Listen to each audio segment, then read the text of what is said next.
Hi, I'm Peter Rose, founder of Longwood Currency Trading. It's a bright and sunny early March of 2023 day. We are anticipating a huge snowstorm. And so I thought, well, let's get this video done now because I may be all day tomorrow shoveling and all that other kind of stuff. How do you determine in a simple manner a Forex profit target? I mean, how do you do that? What are you looking at? Are you the hairs on your back, or it's Tuesday, or 20 pips sounds like a good idea, or I'm in for a long term, so it's 300 pips? I mean, what sort of rule-based analysis can you do to make that simple? And again, this is a simple way for you to do it, not necessarily the way that you should. It's very hard to cherry pick this stuff out outside of the context of the larger scope of what I'm doing to try to be helpful for you without telling you some crap that a lot of these other guys are doing. So, well, you know, it's you follow your Fibonacci levels, or you know, Bollinger Band settings, or some crazy, I don't know.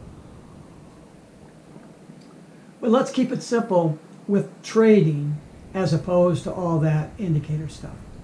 So I'm going to put up a figure here, a diagram.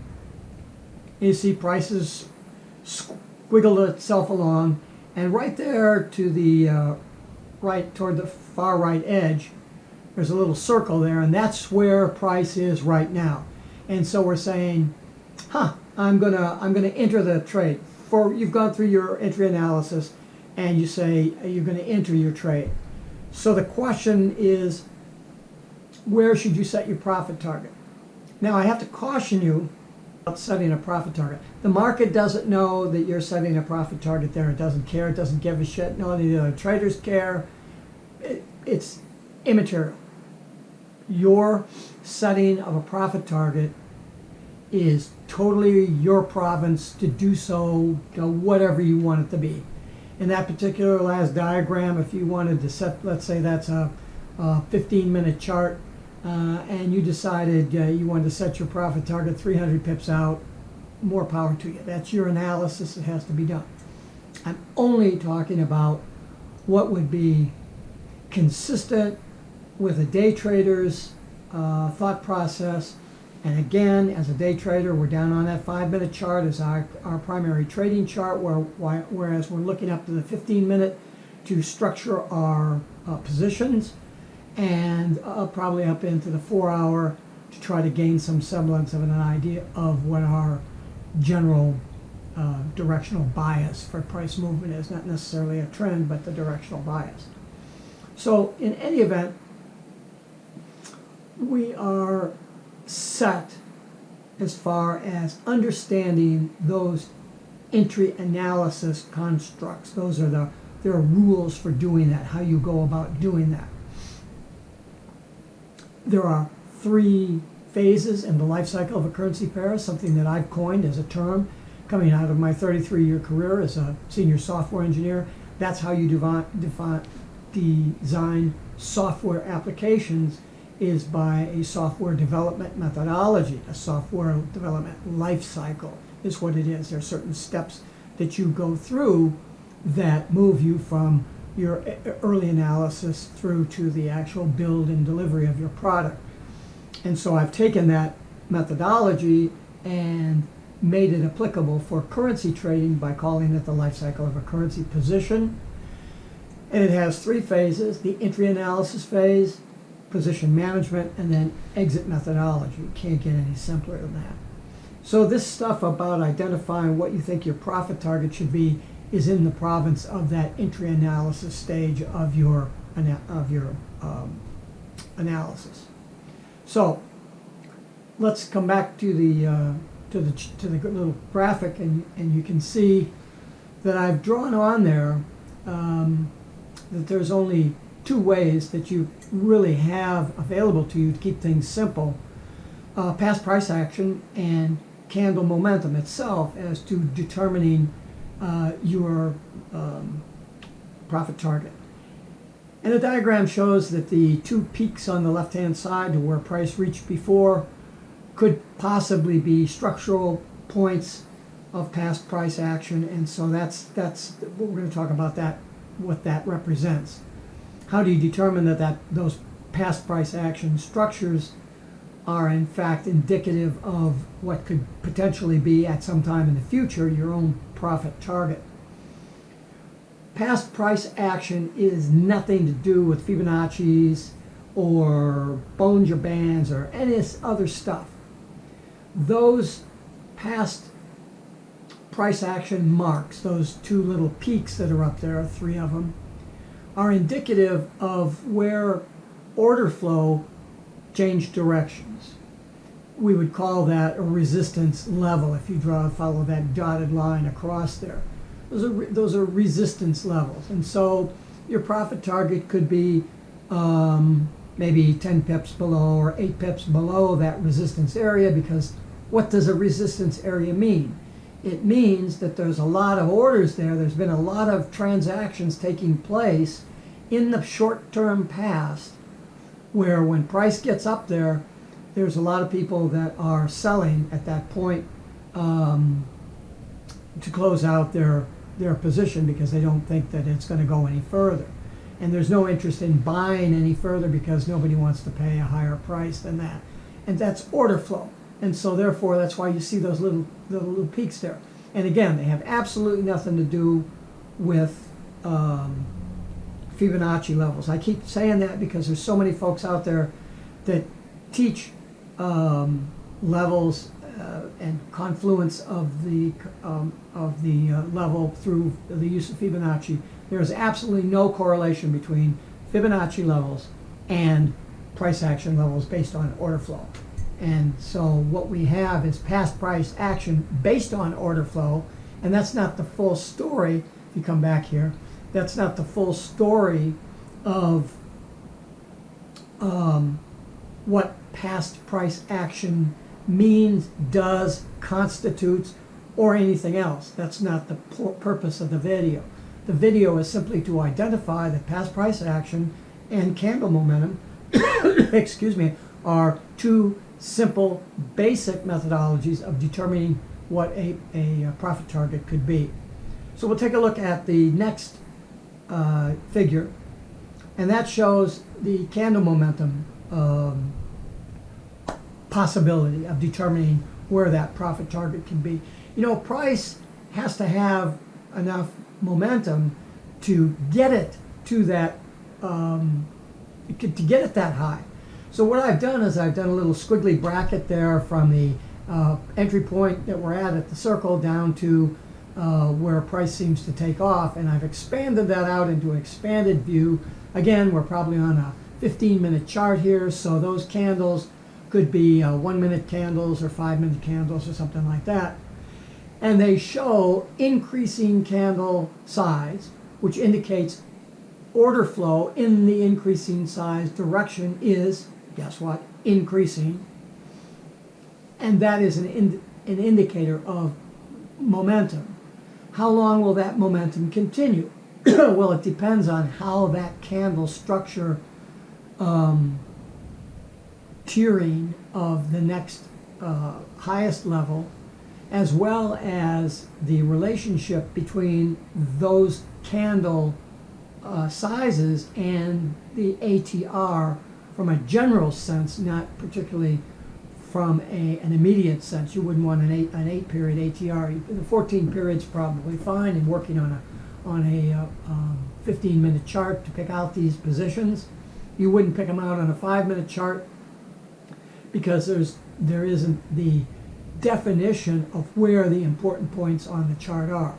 The real important points you go up to the 4-hour chart for, but because we're a day trader and we're only looking for 10 to 20 pips of profit, then working off of a directional bias from the the 4-hour chart, 15-minute chart for putting your limit orders for your entry and your profit targets, and if you're staging, then there's some orders for that. And then you're actually making those trades down on the 5-minute, and as you move into the position management phase of the trade or the position, then you're managing that activity from a risk management standpoint. Watching the momentum to see if it's going to die out so that you can exit the position there, or if it's increasing, you may want to start staging early. I just did a pretty in-depth discussion of some of that material a few videos back. You might want to take a look at some of the work that I've done on that. But if you come back from the diagram here, so what we've identified is two just really simple ways of identifying that potential profit target. The danger that a lot of you beginners are going to get involved in is, instead of trading, which is just looking at the chart and going, oh, yeah, that looks pretty good, this looks pretty good, that looks pretty good. Those are as valid as if I ran statistical and probability analysis, built a bell curve and did the physics of momentum and all that other shit, and just spent oodles of time in the analysis phase to determine the viability of the price structural, past price action stuff, or the viability of the candle size increasing in relationship to the ATR, and is that going to be sufficient to carry this thing that far? And you could get just really wound around the axle.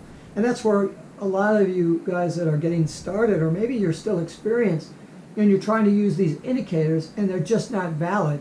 They're particularly not valid for entry analysis stage. They may come into play for position management, but that's a whole other different topic. I'm just telling you, I trade. I don't use indicators. I trade. And there are techniques of doing trading based on the solution set of the three phases, each phase of the three phases of the life cycle of a currency position. I mean, it just doesn't get any simpler than that, and that's the way I want to do my trading. I don't want to sit there at night going over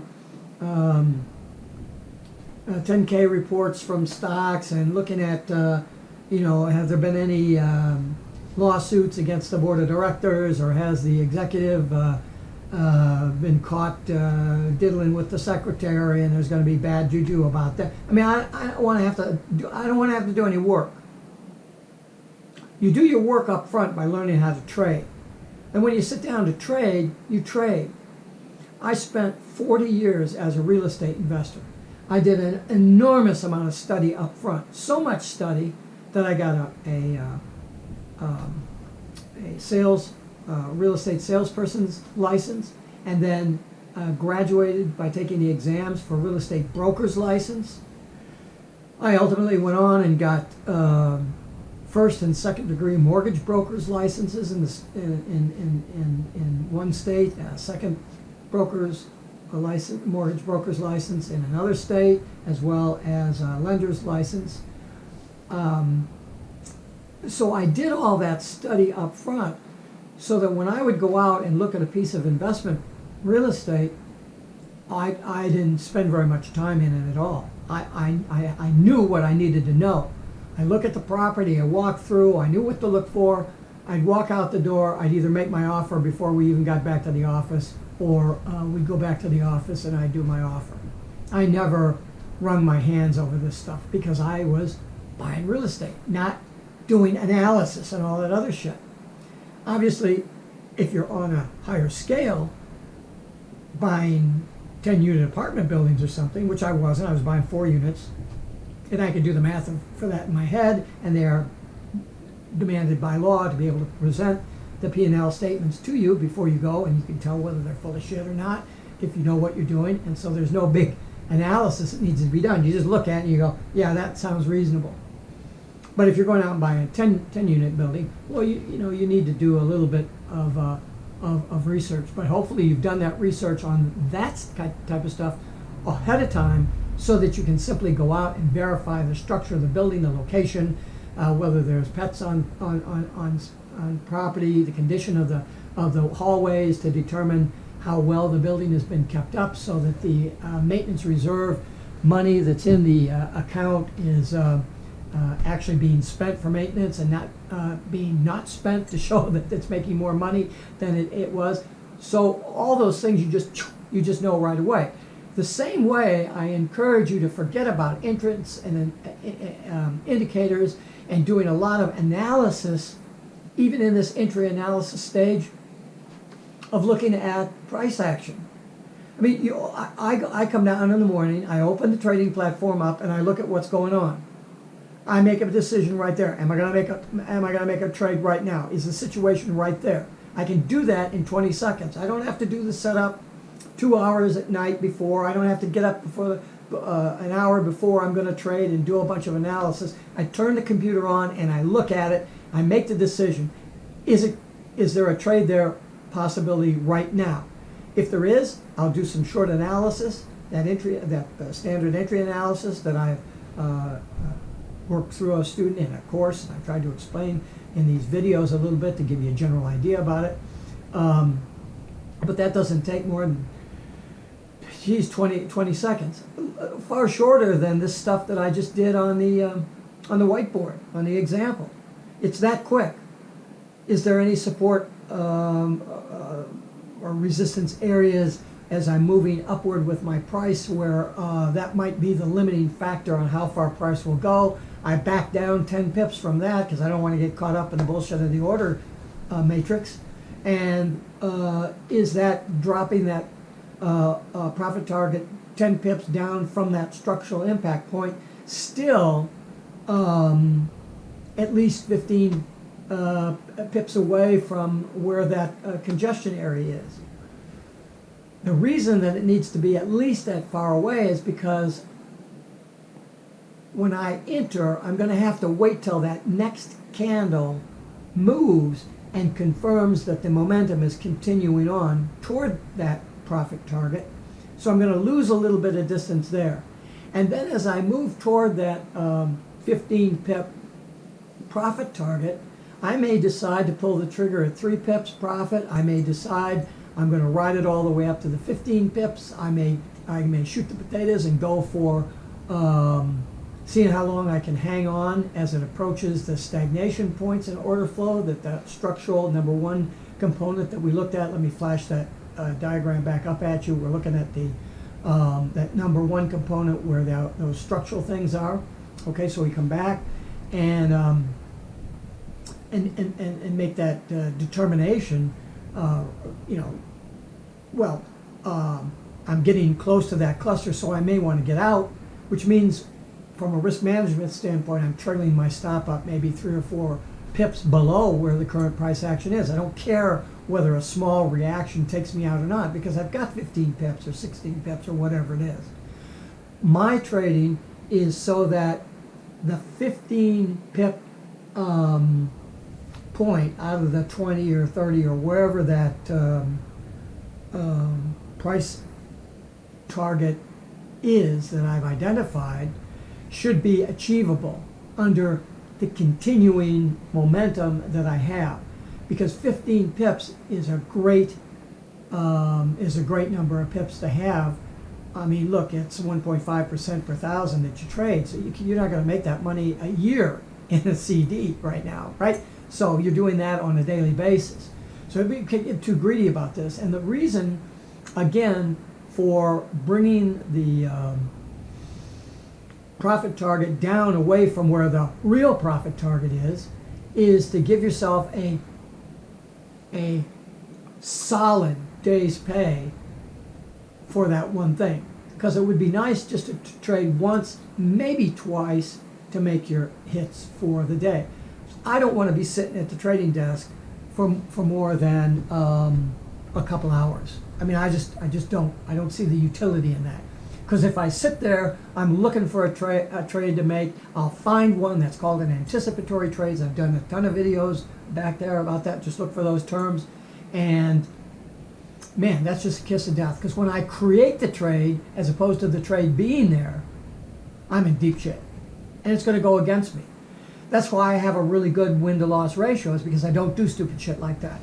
My stupid shit comes in hanging on to a losing position a little too long because I have an opinion as to the trade should be okay in the long run, and more often than not, it's not. Regardless, that analysis is done far longer than I've been talking, far shorter than I've been talking. You look at the chart, you see that you have past price action there from a structural standpoint. You set your 15 pip, you drop down wherever that price action stuff is, you come down 10 pips from that, and you ought to have at least 15 pips to that point. Again, I'm not looking for profit targets beyond 20 or 25 pips. I'm a day trader. I don't really want to be in there waiting for a 40 pip profit target, because then I've got to give the retracements on price a little bit more breathing room, because the probability of price going 40 pips without a retracement of 20 or 25 pips is probably very slight. And you have that expectation that if your price is going to move more than about 20 pips, you're in for a retracement of some kind. And you may get that retracement after 10 pips. Well, great, that's what your entry stop is for, to take you out of. And that's a whole other discussion as to how to set that entry stop. But again, because I have a win-to-loss ratio, if price starts to stagger as it's approaching that reduced profit target at the 15 pip level above me, if it starts to stagger as it's approaching that, I will get out, because I can make money. If all I did was make 3 pips a day, I could make all the money in the world if I did that 5 days a week. It's pretty easy to average out 3 pips a day over a month's period of time. The idea is that you want to strive for more than that, because if you're trading large scale lot sizes, and I have a whole chapter in my Advanced Solutions course that goes over this stuff, pages and pages of discussion of how you manage large scale lot positions as far as scaling in and all that other sort of stuff. A retracement from that point can be devastating if you don't get that correct. And so this ability at the beginning of the life cycle of that particular currency position to immediately look at the price action that's on the chart right now in front of you today, make the decision. Yep, there's a potential trade entry just about to happen, and you go through some quick analysis, and you put your limit order in, and then you put your limit order in at your stop, and then you sit there and then you let it work. Let the position work for you. If you look at that and you say, well, it looks like it could, but it's not ready to be entered right now, that's fine. I just set that on the side, and I'll answer emails, or go out and get some coffee or whatever, and I'll just wait until the conditions change. More often than not, those conditions change and they've deteriorated, so it was a good thing I didn't go in. On the few times, the 30% of the time where it does improve, then I'm back at my desk and I make my entry. I can also get up in the morning, turn the trading platform on, and look at things and go, oh man, what a shit mess this is. Either because the volatility is so high, or there's some radical pending news that's about to hit, like an NFP or an interest rate announcement from the federal government, or maybe it's a Friday and something's going on, or the price is not doing anything, but there's a lot of reason for it to should be doing something. So you just look at that and you go, nah, I don't think there's anything that's going to interest me right now, and probably for the rest of the day. I would, if I were you, I would just shut the trading platform off and then go to work and do whatever you want to do. You know, my advice to the folks that I work with in trading is let's not trade for more than a couple hours a day. And in fact, most days you're not going to trade at all, and you can get to work early or whenever the time of the day it is that you have time to trade. You know, you should be able to trade and work and have family time and all that other stuff You shouldn't be having to sit there all day watching this position.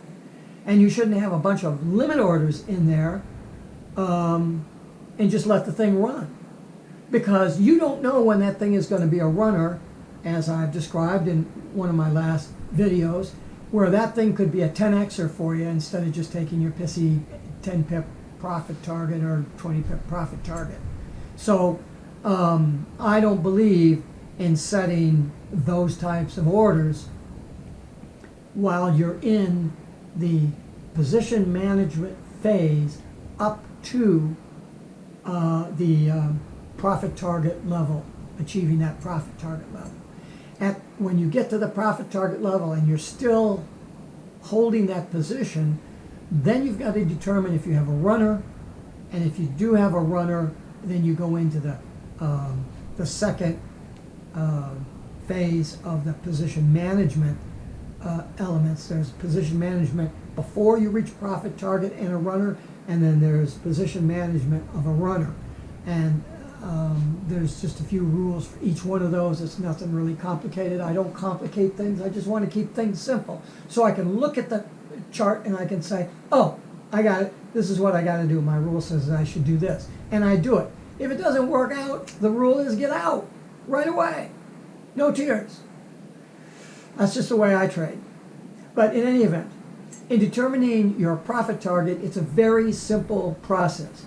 It's a little more involved than what I'm showing you here in this video, but it doesn't take you any more time to do it once you learn the full methodology of doing it. Keep it real simple for yourself. If there's a structural component up there, then that's the primary way that you set your profit target, and then you confirm that by making sure that the price has enough momentum to shoot it up in that direction. If you don't have a near point profit target or no profit target at all, because the profit target, you may say, well, man, this thing could run 60 pips. Well, you're not setting that as a profit target. You just have to look at the momentum of current price and say, hey, this thing's got a lot of momentum. It looks like people are trying to buy up to that 60 pip point. You know, maybe that's a regression to the mean point. I've done a video on that. Maybe it's a 50% move back in the opposite direction from where price came from. And there's an order flow reason why 50% retracement is a viable target. It's all based on order flow. So you confirm. You look at the past price action, determine that, and confirm that with momentum. If all you have is the momentum, then there's another series of questions that you could ask yourself, and by questions I mean, you know, just basic simple rules as to what you could do. The primary one of that is, well, forget it until you actually get moving in that direction and you have some confirmation. Maybe what needs to happen where your current price is for that to have a retracement and then prove that it's got the juice to go past that point and continue on toward that 60 point or 60 pip far out profit target. Then you might want to jump in for an entry there, strictly based on the momentum. But you'd need that little hop on a confirmation for that instead of just a pure momentum confirmation of a near and reasonable price action structural profit target point. Okay, so just some general thoughts for you. Thank you for watching my video. Hope you subscribe and really get some benefit out of what I'm doing.